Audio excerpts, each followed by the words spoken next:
आज हम पढ़ने जा रहे हैं पाठ 6 न्याय मंत्री। न्याय मंत्री पाठ में एक छोटी सी कहानी है, तो आइए इस कहानी को पढ़ते हैं। प्रस्तुत कहानी के लेखक जयशंकर प्रसाद हिंदी के प्रसिद्ध कवि हैं। कविताओं के अतिरिक्त आपने कुछ उपन्यासों और अनेक कहानियों की भी रचना की। न्याय मंत्री उनकी बहुत लोकप्रिय कहानी है, जिसमें जिम्मेदारी के पद पर आसीन व्यक्ति की कर्तव्य परायणता को दर्शाया गया है। तो इस कहानी में हम जिम्मेदारी के पद पर क्या कर्तव्य होते हैं, क्या हमारी कर्तव्य परायणता होती है, इसके बारे में पढ़ेंगे। तो आइए कहानी की ओर चलते हैं। संध्या का समय था, चारों ओर अंधकार फैल चुका था। ऐसे में किसी ने बाहर से घर का दरवाजा खटखटाया। कौन है? शिशुपाल ने दरवाजा खोलते हुए पूछा। एक परदेशी बाहर से आवाज आई, क्या मुझे रात काटने के लिए स्थान मिल जाएगा? तो एक परदेशी था जो कहीं बाहर से आया था। वो पूछता है कि क्या मुझे यहाँ पर रात काटने के लिए जगह मिल जाएगी? जैसे ही शिशुपाल ने दरवाजा खोला, उनके सामने एक नवयुवक खड़ा था। उन्होंने मुस्कुरा कर कहा, यह मेरा सौभाग्य है, अतिथि के चरणों से यह घर पवित्र हो जाएगा, आइए पधारिए। अतिथि को लेकर शिशुपाल घर में गए। शिशुपाल के पुत्र ने अतिथि का आदर सत्कार किया। यह देश परदेशी मुक्त हो गया। भोजन आदि से निपट कर दोनों बातें करने लगे। बात उस समय की देश की अवस्था पर चल रही थी। शिशुपाल बोल उठे, आजकल बड़ा अन्याय हो रहा है, मेरा तो खोल खोल उठता है। शिशुपाल बताते हैं वो क्या है कि वो उसको अतिथि के रूप में स्वीकार करते हैं और उसका खूब आदर सत्कार करते हैं। भोजन करने के बाद दोनों आपस में बैठकर बातें करते हैं और बताते हैं अपने। शिशुपाल बोलते हैं कि आजकल बहुत ही न्याय हो रहा है और ये सब देखकर मेरा खूब खून उठता है। परंतु परदेशी इस बात से सहमत न था। कुछ चिढ़कर वह बोल उठा, दोष निकालना तो सुगम है, परंतु कुछ करके दिखाना कठिन। तो वो इस बात के खिलाफ था। उसने कहा कि दोष निकालना तो बहुत ही आसान है, लेकिन कुछ करके दिखाना ये बहुत ही मुश्किल है। शिशुपाल को ऐसा लगा जैसे किसी ने उसके मर्म को छू दिया हो। बोले, अवसर मिले तो दिखा दो कि न्याय किसे कहते हैं। तो आप अवसर चाहते हैं? हाँ, अवसर चाहता हूँ। फिर कोई अन्याय नहीं होगा? बिल्कुल नहीं। कोई अपराधी दंड से नहीं बचेगा? नहीं। परदेशी ने मुस्कुरा कर कहा, यह बहुत कठिन काम है, मेरे लिए कुछ भी कठिन नहीं, मैं न्याय का डंका बजाकर दिखा दूंगा। परदेशी के मुख पर धीरे से एक मुस्कुराहट आई और चली गई। इसके बाद भी उनकी बातें चलती रही। फिर कुछ देर बाद वे सो गए। सुबह उठकर परदेशी ने शिशुपाल को धन्यवाद देकर उससे विदा ली। कुछ दिनों बाद शिशुपाल का घर पूछते पूछते कुछ सिपाही आए और उन्हें दरबार में चलने के लिए कहा। शिशुपाल सहम गए। वे यह नहीं समझ सके कि सम्राट ने उन्हें क्यों बुलाया है। कहीं इस परदेशी ने सम्राट से झूठी सच्ची शिकायत नहीं कर दी। यह सोचते सोचते वे सिपाहियों के साथ चल पड़े। वो घबरा गए कि इन्हें सम्राट ने क्यों बुलाया है, कि कहीं शिशुपाल ने उनकी कोई झूठी शिकायत तो नहीं कर दी। तो वो घबराते हुए उन सिपाहियों के साथ चल पड़े। दरबार में पहुंचकर शिशुपाल का कलेजा धड़कने लगा। तभी सम्राट अशोक दरबार में पधारे और मुस्कुराते हुए बोले, महाशय, आपने मुझे पहचान ही लिया होगा। याद है आपने कहा था कि यदि मुझे अवसर दिया जाए तो मैं न्याय का डंका बजा दूंगा। मैं आपको अवसर देना चाहता हूँ, आप तैयार हैं?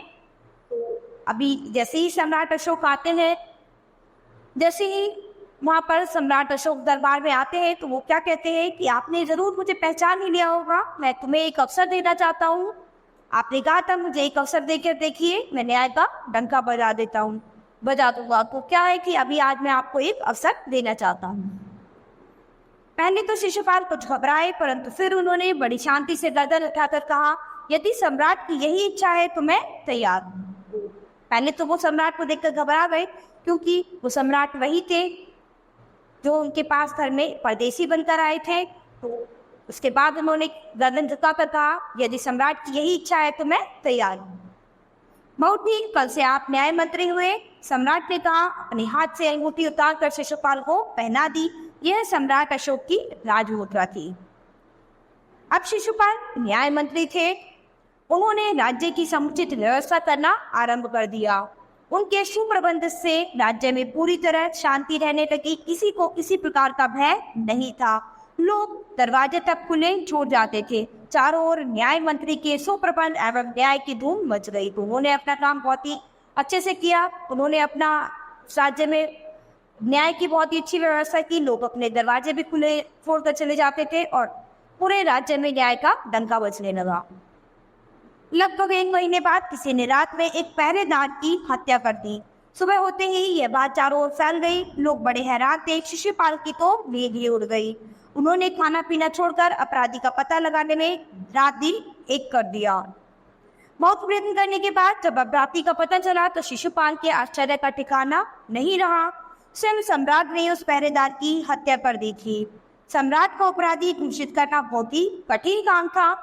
शिशुपाल करे भी तो क्या करे। तो अब क्या था कि उस पहरेदार की मृत्यु स्वयं सम्राट ने की थी और जब शिशुपाल को ये पता चला कि स्वयं सम्राट ही अपराधी है तो वो इस बात को कैसे निश्चित करे। तो शिशुपाल बहुत ही परेशान हो गए और वे न्याय मंत्री थे और दूसरी ओर सम्राट के सेवक। तो वो दोनों और दुविधा में फंस गए कि एक तरफ से तो वो न्याय मंत्री थे और एक तरफ से वो सम्राट के सेवक थे। तो वो किसके पक्ष में खड़े रहे ये उन्हें समझ में नहीं आ रहा था। परंतु न्याय की दृष्टि से में सम्राट और साधारण व्यक्ति में कोई अंतर नहीं होता, लेकिन अगर न्याय की दृष्टि से वो देखें तो सम्राट में और एक साधारण व्यक्ति में कोई भी अंतर नहीं होता, तो उन्हें न्याय का साथ देना चाहिए। अगले दिन शिशुपाल बहुत शांत थे। इन्होंने अपना कर्तव्य निश्चित कर लिया था। नहा धोकर और वस्त्र बदलकर वे ठीक समय पर दरबार में पहुंचे। सम्राट अशोक सिंहासन पर बैठे हुए थे। आते ही उन्होंने शिशुपाल से पूछा, अपराधी का पता चला? न्याय मंत्री ने साहसपूर्वक कहा, जी हाँ, चल गया। तो फिर उसे उपस्थित करो। न्याय मंत्री कुछ रुके, फिर अपने उच्च अधिकारी को संकेत करते हुए बोले, धनवीर बंदी बना लो, मैं आज्ञा देता हूँ। संकेत सम्राट की ओर था। दरबार में निस्तब्धता छा गई। सम्राट का चेहरा क्रोध से लाल हो गया। वे सिंहासन से खड़े हो गए और बोले, इतना साहस? न्याय मंत्री ने ऐसा भाव प्रकट किया जैसे कुछ सुना ही ना हो। उन्होंने अपने शब्दों को फिर दोहराया, धनवीर देखते क्या हो, अपराधी को बंदी बनाओ। दूसरे ही क्षण सम्राट के हाथों से हथकड़ी पड़ गई। न्याय मंत्री ने कहा, अशोक, तुम पर पहरेदार की हत्या का अभियोग लगाया जाता है, तुम इसका क्या उत्तर देते हो? सम्राट होठ काट कर रह गए। न्याय मंत्री ने फिर पूछा, तो तुम अपराध स्वीकार करते हो? हाँ, मैंने इसे मारा अवश्य था, पर वह दंड था, सम्राट का उत्तर था। और सम्राट ने कहा कि हाँ, मैंने उसे जरूर मारा है, लेकिन उसका दंड था, इसीलिए उसे मारा है। वह दंड था या नहीं? तुमने एक राज कर्मचारी की हत्या की है, तुम अपराधी हो, तुम्हें मृत्युदंड दिया जाता है। न्याय मंत्री ने निर्णय दिया। सारी सभा में सन्नाटा छा गया। कोई कल्पना भी नहीं कर सकता था कि सम्राट को अपराधी घोषित कर दंडित भी किया जा सकता है। न्याय मंत्री का निर्णय सुन सम्राट ने सिर झुका लिया। सम्राट का हृदय ऐसे व्यक्ति को पाकर गदगद हो रहा था। तभी न्याय मंत्री का संकेत पाकर एक कर्मचारी सम्राट अशोक की सोने की मूर्ति लेकर उपस्थित हो गया। न्याय मंत्री ने खड़े होकर कहा, सज्जनों, यह सच है कि मैं न्याय मंत्री हूँ। यह भी सच है कि अपराधी को दंड मिलना चाहिए, परंतु अपराधी और कोई नहीं, स्वयं सम्राट है।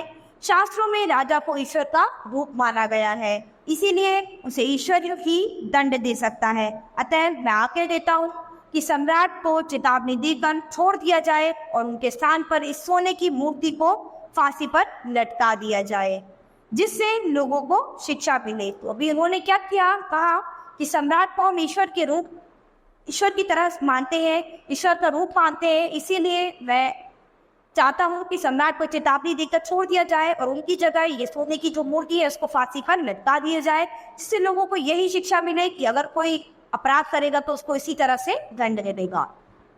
न्याय मंत्री का न्याय सुन लोग उनकी जय जयकार कर उठे।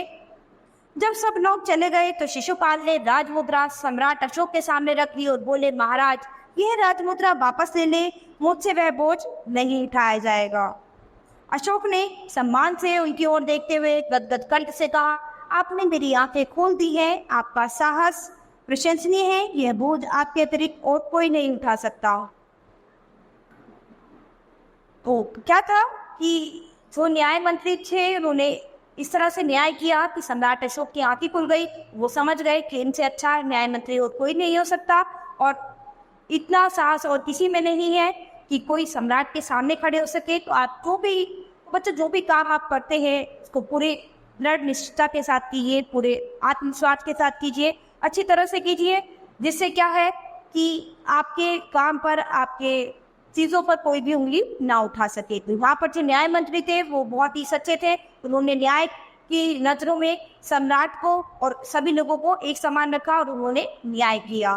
तो ये देखकर सम्राट अशोक भी बहुत खुश हो गए कि उनका न्याय मंत्री बहुत ही साहस वाला है, बहुत ही हिम्मत वाला है। तो बच्चों, ये पाठ हमारा यही खत्म होता है। अब हम अपनी नई क्लास में मिलेंगे अपने नए पाठ के साथ। धन्यवाद।